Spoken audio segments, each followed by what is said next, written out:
opened our program with Karen Kettler, who's a talented drummer and a very talented throat singer. She thinks she can teach people how to be throat singers, and it's so unique. I mean, I'm just kind of not buying that you can teach a novice.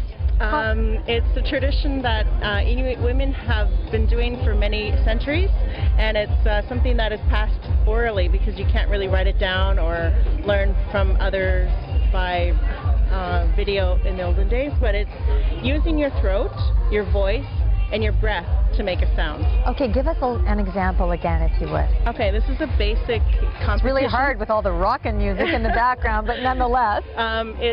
This is a game called, it's called The Game, so it's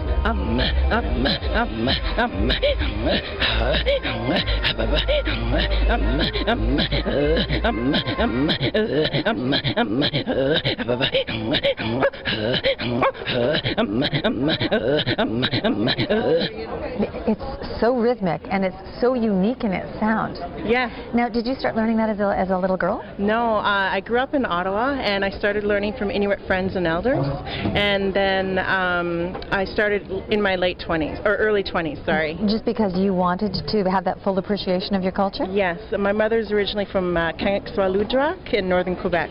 And she didn't necessarily want to do an interview, although she is happy to pass on all of the unique elements of the culture. You're going to be here over the next few days, and will you be demonstrating this for people as well? There's other throat singers here from Nunavik, and there's some from Labrador and from Nunavut, so they'll have a chance to, visitors will have a chance to hear this style of singing.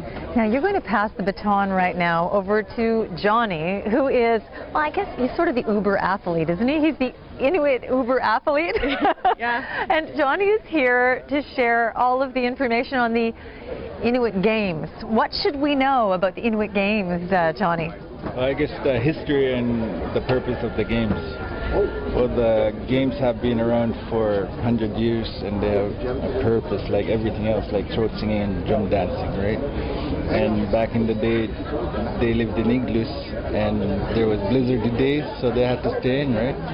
And to stay sane and strong, they would play games, drum dancing and throat singing. This is how my family survived, right? An example of one of the games, and I don't know what you have hooked up here. You have a contraption that is to demonstrate some kind of a kick, which you'd have to have a pretty... I'm not going to do a kick. I'm going to do a one-arm reach, one of my favorite events, where I balance myself on one hand and touch the target with my free hand, and this free hand has to get done before anything else.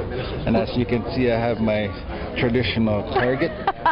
It's I call him Nut Dip. Okay. Well, seal. Let's see you do that. All right. Come on over, Karen. I'm not dressed for the occasion. No, you're not dressed for the occasion. I'll see if I can. Talk about being forced to perform under pressure. Hal, you're enjoying this? Come on over, Hal. I'm just looking at what I'd never be able to do myself. Oh, we can't hear you. Come closer. I said, I'm just watching something I'll never be able to do myself. Karen, one more. So there's a lot of balance here, a ton of core strength, balanced on one hand and reaching up with the other. Whoa, my heavens. Hey, and Karen with the drum roll. We want to thank you all very much, and of course, you're here till Saturday. Tickets are $15.